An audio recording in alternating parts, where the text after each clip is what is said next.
जय गुरुदेव।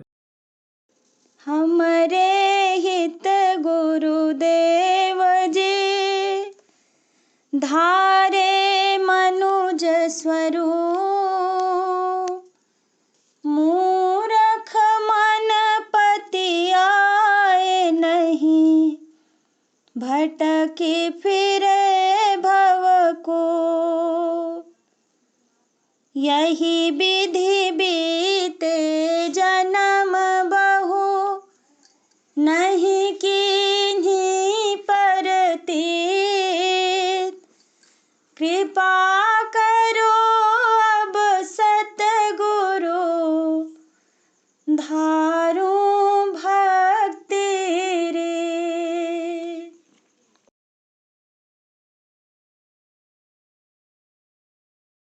रे मन मुसाफिर निकलना पड़ेगा, काया कूटी खाली करना पड़ेगा।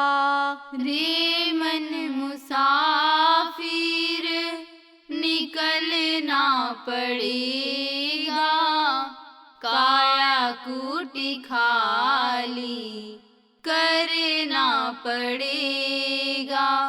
भाड़े के क्वार्टर को क्या तू संभाली, जिस दिन तुझे घर का मालिक निकाले।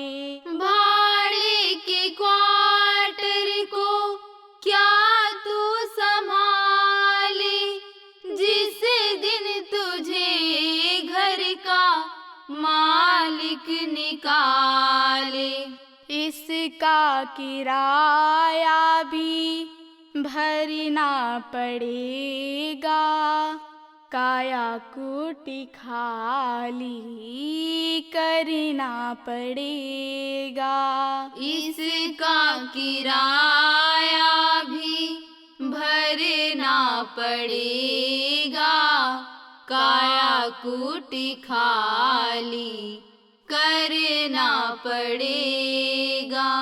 आएगी नोटिस जमानत न होगी, पल्ले अगर कुछ अमानत न होगी। आएगी नोटिस जमानत न होगी, पल्ले अगर कुछ अमानत न होगी। हो कर के कैद तुमको जाना पड़ेगा, काया कूटी खाली करना पड़ेगा। हो करके कैद तुमको जाना पड़ेगा, काया कूटी खाली करना पड़ेगा। यम की अदालत में जब तुम चढ़ोगे, पूछेंगे हाकिम तो क्या तुम कहोगे। यम की अदालत में जब तुम चढ़ोगे, पूछेंगे हाकिम तो क्या तुम कहोगे।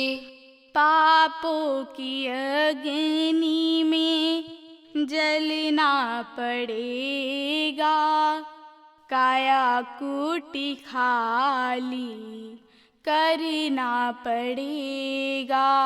पापों की अग्नि में जलना पड़ेगा, काया कूटी खाली करना पड़ेगा।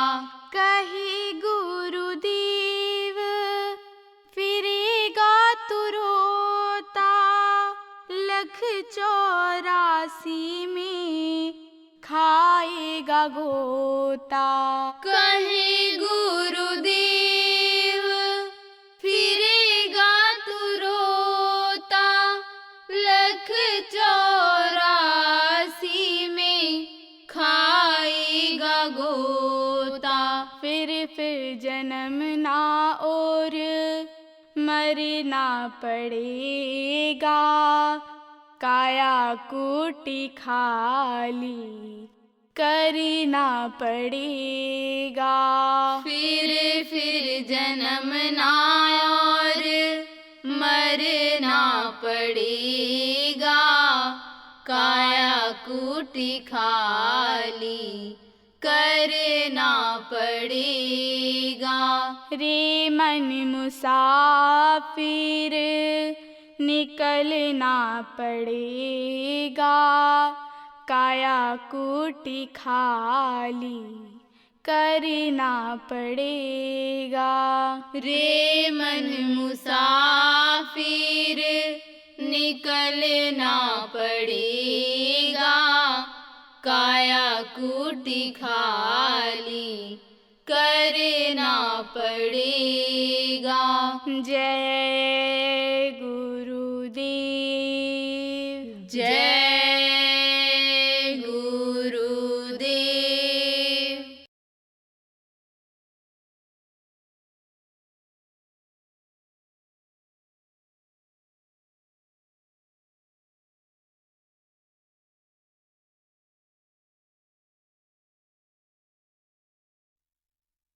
जब भाग जगता है तभी प्रेमियों का, साधकों का दर्श होता है। जब भाग्य जगता है तब सत्संग के 2 वचन कहने को मिलते हैं। जब भाग्य जगता है तब सत्संग की बातों को सुनने को मिलता है। कहते हैं ना कि भाग्य से ही हनी समझो सब कुछ मिलता है। तो बात तो सही है। भाग्य कैसे बनता है? संस्कार से बनता है। संस्कार आपका ऐसा पड़ा कि जिससे आपके अंदर धार्मिक भावना आई। संस्कार आपका पूर्व जन्मों का रहा कि जिससे यह मनुष्य शरीर मिला, जिससे गुरु महाराज जैसे समर्थ गुरु मिले। जीवन में अपने आत्मा के कल्याण का अवसर आपको मिला। तो ये सब कैसे हुआ, क्यों हुआ? भाग्य की वजह से हुआ। संस्कार आपके ऐसे पड़े कि जिससे भाग्य का निर्माण हो गया। तो कहा गया ना कि बिन सत्संग बूझ नहीं पावे, भाग बिना सत्संग न पावे। तो आप ये समझो, बिना सत्संग के कोई चीज की जानकारी नहीं हो पाती है। और भाग्य जब होता है तब सत्संग मिलता है।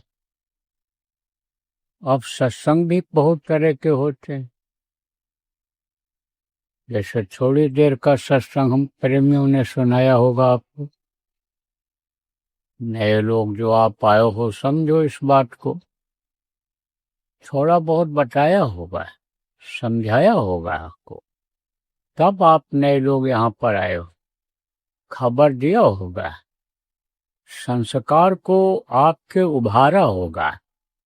जो दबा पड़ा हुआ था उसको उभारा होगा।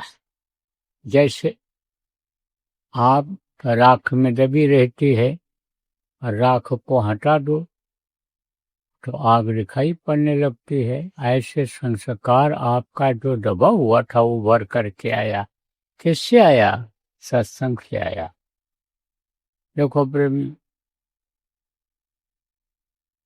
बच्चा जब पैदा होता है, माँ के पेट से बाहर निकलता है तो कुछ नहीं जानता है।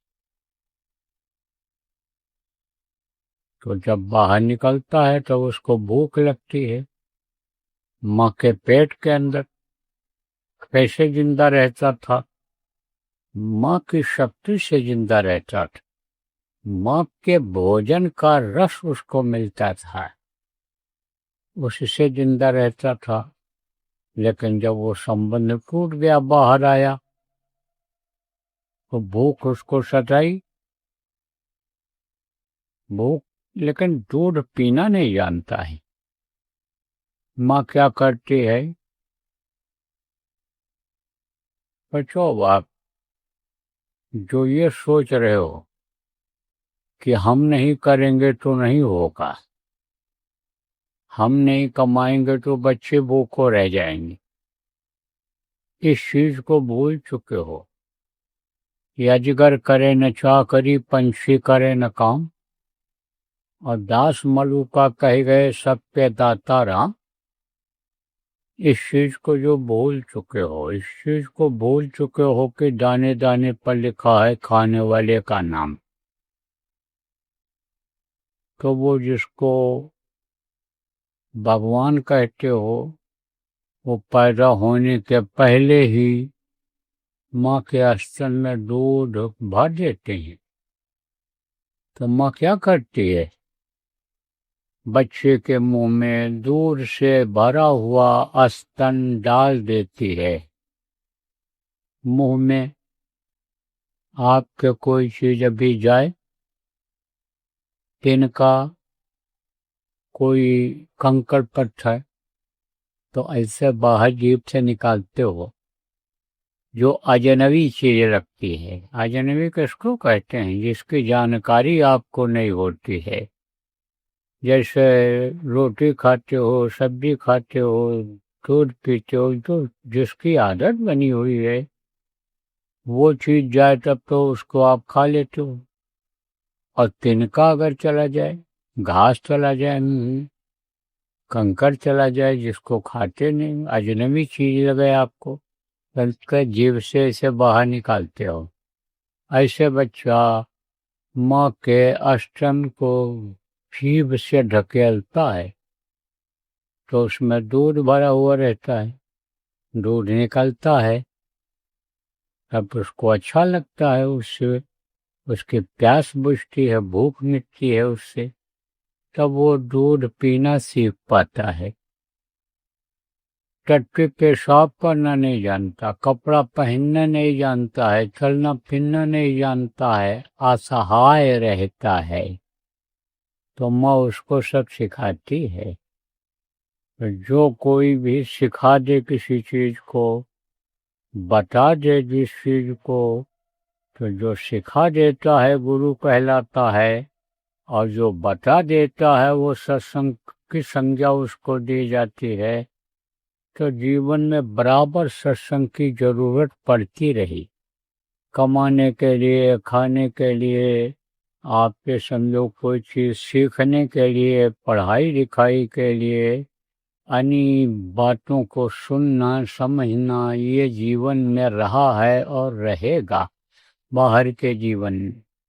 इसी तरह से सत्संग यानी समझो की बातें होती हैं। ये जो बातें हैं, यहाँ जो कोई मुँह से बताता है, आपके समझो वो यानी किसके लिए फायदेमंद होता है? शरीर के लिए फायदेमंद होता है। लेकिन जो यानी समझो कि सतलोक की बातें बताते हैं, जो अपना घर है, जहाँ पर अपने लोग पहले कभी रहते थे, कितनी बार यहाँ इस मृत्युलोक में आए, घर बनाए, मिटा दिया, लेकिन वो घर कभी नहीं मिटा जब से वहाँ से अलग हुए। तो वहाँ की बातों को जो बताता है, अपने जो पिता हैं, परम पिता हैं, ये रक्त के दाता नहीं, यानी समझो ये बीज के दाता, माता पिता ये नहीं, वो जो पिता हैं, जो सबके पिता हैं, परम पिता जिनको कहा गया, वो जहाँ रहते हैं वो अपना घर है। तो वहाँ की जो चर्चा करे, वहाँ की जो बात बतावे, वो वास्तव में मरने के बाद भी काम आता है। वो बातें मरने के बाद भी अगर पकड़ ली जाएं तो काम आती हैं। ये बातें जो और लोग बताते हैं, कमाने का, खाने का, सीखने का जो ज्ञान देते हैं, ये यानी इसी शरीर के साथ ही यहाँ छूट जाता है। तो कारण कि यानी बिना सत्संग कोई बूझ न पावे। बूझने का मतलब क्या होता है? जानकारी नहीं कर पाता है। और भाग्य बिना सत्संग न पाओ। जब भाग्य जगता है तब सत्संग मिलता है। तो ये जो सत्संग है, जिसको अनिल समझो कहा गया, सत्संग किसको कहत हैं सोई जानी ले। सतलोक सत हो उसका, जहाँ कीर्तन हो, जहाँ उसकी महिमा बताई जाती है, उससे मिलने का रास्ता बताया जाता है, वो सत्संग होता है। ये भाग्य से मिलता है। अब सत्संग सुनना चाहिए। तो सत्संग सुनने में भी विश्वास होना चाहिए। जब सत्संग सुना जाए, नए लोग, आप इस चीज का ध्यान रखो कि विश्वास के साथ सुनना चाहिए कि भाई ये जो बात बता रहे हैं, इससे हमारा फायदा होगा, हम अगर करेंगे तो हमको लाभ मिलेगा। विश्वास और श्रद्धा के साथ सुनना चाहिए, यानी उसका अधिकारी बन जाना चाहिए। और अगर अधिकारी नहीं बनेगा तो समझो कि सत्संग की महिमा को समझ नहीं पाएगा। कहा गया सत्संग की महिमा है अति भारी, जो कोई जीव मिले अधिकारी। अब जीव अधिकारी का मतलब कौन है? ये कहावत है ना कि भैंस के आगे बीन बजावे और भैंस खड़ी पगराए। उसको बीन बजा दो, कुछ बाजा बजा दो तो उसको मस्ती आएगी, नाचेगी, गाएगी। आदमी नाचने लगता है, बीन बजाने पर सांप नाचता हुआ इससे चला आता है, क्योंकि वो उसकी कद्र करता है, उसको जानता है। आप ये समझो कि कोई जानवर को आप वेद पढ़ के सुनाने लग जाओ, पुराण सुनाने लग जाओ, आध्यात्मिक बातें बताने लग जाओ, तो आपका बेकार जाएगा कि नहीं जाएगा? इसलिए वो बेकार जाता है। सुनना भी बेकार जाता है, कहना भी बेकार जाता है। तो विश्वास के साथ करना चाहिए, सुनना चाहिए और करना चाहिए जो बताया जाए, कि जिससे सुख मिले, शांति मिले। दुनिया में जब तक रहो, किसी चीज की दिक्कत न हो, न खाने की, न पहनने की, और ये जो दुख है, संकट है, ये दूर हो जाए। और जब समय पूरा हो जाए तो प्रभु की गोदी में जा कर के बैठ जाओ। और अगर ऐसे आए सुन करके चले गए तो समझ लो कि उसी तरह से होता है। फायदा तो होता है, लाभ तो होता है, संस्कार तो उससे बनते हैं, लेकिन उसी तरह से होता है कि जैसे पत्थर को पानी में फेंक दिया जाए तो ऊपर से गीला रहेगा, लेकिन अंदर में सूखा ही रह जाए, अंदर में सूखा रह जाए। इसी तरह से कुछ चीजें ऐसी होती हैं जो पानी में घुल जाती हैं, पानी का असर उसके अंदर चला जाता है, तो वो पानी समझो मीठी होती हैं, उसका मिठास का पता चल जाता है। अब ये भी बता दें कैसे। जैसे मिश्री है, मिश्री को पानी में डाल तो घुल जाएगा, उसके अंदर तक पानी चला जाएगा और कुछ समय के बाद वो घुल जाएगी। और घुलने के बाद उसको पियोगे तो बढ़िया पानी, मीठा पानी आपको मिलेगा। ऐसे ही कहते हैं ना कि रसा बोर कर दिया, रसा स्वाद, अमृत का स्वाद दिला दिया इसमें। तो समझो कि उसको ग्रहण करना चाहिए जो बातें सुनी जाएं। तो सत्संग तो इस समय बहुत जरूरी है लोगों के लिए। जैसे एक छोटे से बच्चे को दूध पीने के लिए माँ की जरूरत होती है, ऐसे इस समय पर सुख और शांति के लिए, ऐसी जानकारी के लिए इस समय पर सत्संग की जरूरत है। तो गुरु महाराज की दया हुई हमारे ऊपर और आपके ऊपर कि आपको घर के नाना जंजाल से निकाल करके यहाँ पर ले आए और हमारे ऊपर दया हुई, हमारा भी स्वास्थ्य ठीक रहा, हम भी कुछ आपको सुना दे रहे हैं, बता दे रहे हैं। नए लोग जो आए हो उनको अमूल्य चीज दे भी देंगे।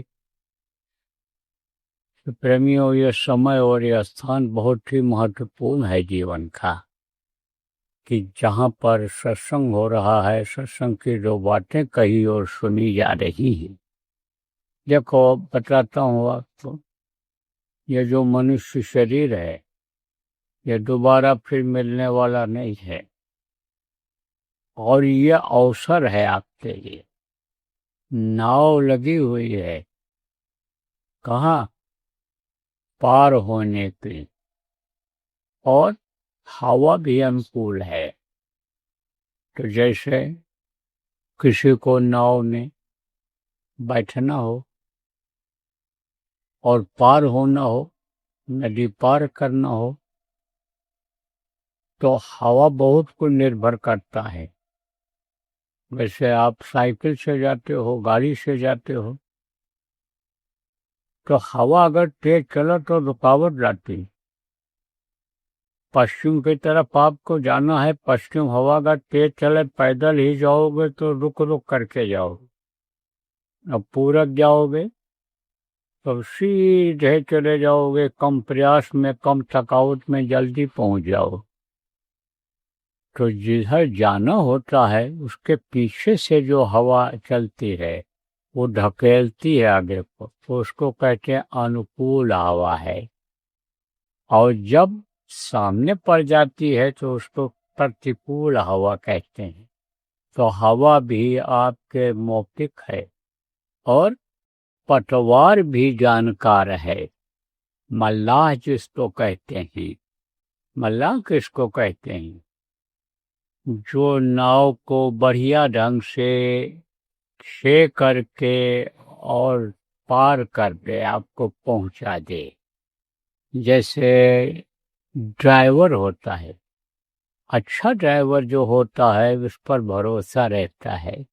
नयो सीखा जिसको कहते हैं, अभी प्रैक्टिस नहीं हुई है और उसको बैठा दिया आपने गाड़ी पर, तो कोई जिंदगी का भरोसा नहीं है कि यह लौटा के लाएगा घर में, ठीक से पहुंचा देगा। इसीलिए कहते हैं रसोईया, डॉक्टर और आप समझो ड्राइवर को परफेक्ट रखना चाहिए, अच्छा रखना चाहिए, वकील बढ़िया रखना चाहिए। अगर मुकदमेबाजी में फंस जाया जाए तो झगड़ा झंझट से बचने के लिए आप ये समझो कि कम खाओगे, बर्दाश्त कर लोगे तो झगड़ा झंझट में पड़ोगे ही नहीं। ये भी बताया जाता है सत्संग में आपको।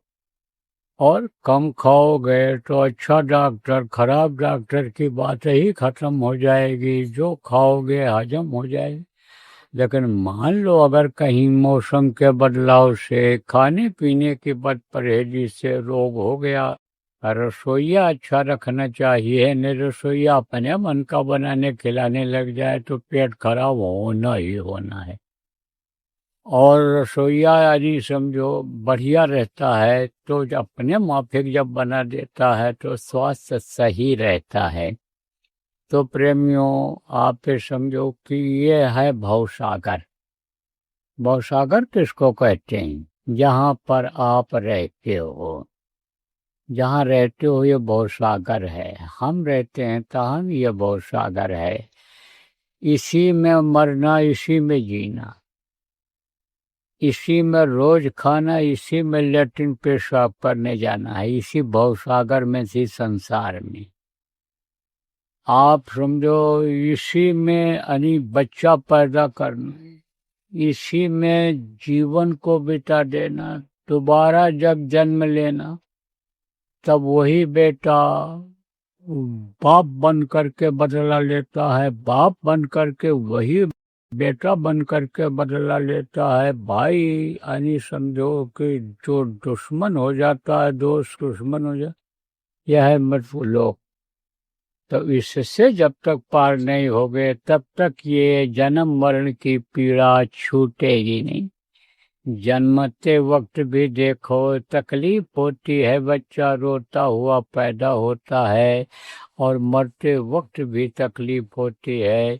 देखो किसी भी पक्षी का बच्चा हो, पशु का बच्चा हो, कीड़े मकोड़े का बच्चा हो, जब पैदा होता है तो सबको तकलीफ होती है।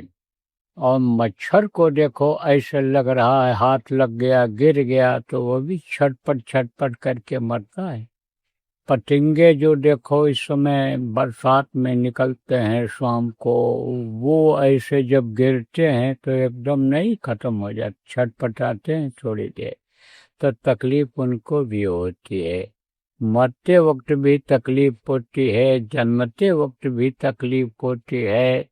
पेड़ देखो जब गिरने को होता है तो आवाज करता है, रोता है, गिरता है, यानी मालूम पड़ता है कि पेड़ गिरा है। ये तो ये समझो तकलीफ बहुत होती है यहाँ मरने में भी और उसमें भी, इससे छुटकारा मिल जाए। पशु बना दिए गए, अब भगते हैं इधर उधर खाने के चक्कर में। और कोई अगर हिंसक जानवर ने देख लिया, गाय है, बैल है, भैंस है, आप समझो कि जा रहा है कहीं चारा के तलाश में, पानी पीने के लिए जंगल में, अगर वो पैदा हुआ जंगल में, नदी के पास जाता है पानी पीने के लिए, शेर छुपा रहता है वहीं पर घास में, और जब देखता है कि पानी पीने लगा तो दौड़ करके हमला कर देता है, हाथी के ऊपर हमला कर देता है। मुंह को पकड़ लिया, ऐसे मुंह को पकड़ लिया, सूंड को पकड़ लिया जिससे पानी पीता है। अब वो अगर उसको उठा भी ले तो छोड़ता नहीं है, कहीं भी अगर उसका पंजा शरीर में लग गया तो हाथी को गिरा देता है। तो अब जान बचाते फिरो। अब ये क्यों होता है ऐसा?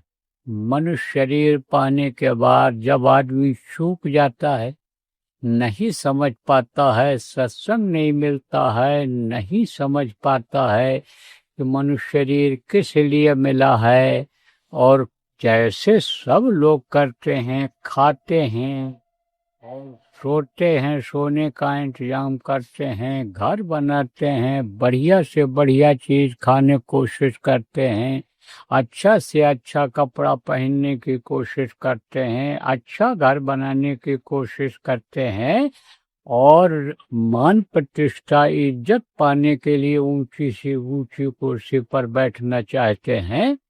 उसी तरह से जब आदमी भीख करने लगता है, देखा देखी, तो ये जीवन का समय निकल जाता है।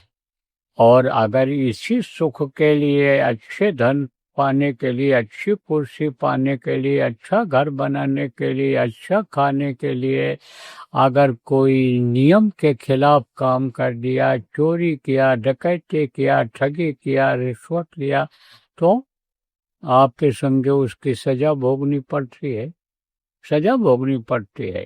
तो उनको बड़ी तकलीफ होती है, आप समझो। और उन्हीं लोगों को इन योनियों में बंद किया जाता है, कीड़ा में, मकोड़ा में, सांप में, गोजर में बंद किया जाता है, सजा भुगताई जाती है। बहुत ज्यादा पाप अगर हो गया तो नरकों में भेज करके सजा दी जाती है। अब इन सबसे छुटकारा अगर पाना है तो इस भवसागर से पार होना है, तो समझो खेवटिया खोजना चाहिए। खेवटिया कौन होते हैं? सदगुरु होते हैं। और वो क्या करते हैं? वो नाम की जहाज लगा देते हैं, नाम की जहाज पर बैठ करके शब्द की डोर को पकड़ा करके, शब्द को पकड़ा करके इस भवसागर से पार कर देते हैं। फिर कभी भी इस भवसागर में नहीं आना पड़ता है, कभी भी समझो कि देव लोकों में भी नहीं आना पड़ता है, ब्रह्म लोकों में भी नहीं आना पड़ता है। फिर जीव सतलोक पहुंच जाता है, जय गुरुदेव लोक पहुंच जाता है। फिर उसके आगे जो लोक हैं, अलख लोक, अगम लोक, अनामी लोक, सब में पहुंच जाता है जीव। तो प्रेमियों, आप लोग जो बराबर सत्संग सुनते रहते होगे, इस चीज को आसानी से समझ रहे होगे। जो आप नामदानी हो पुराने, इस चीज को समझ रहे होगे। समझ लो कि ये सत्संग आपके लिए सुनाया जा रहा है।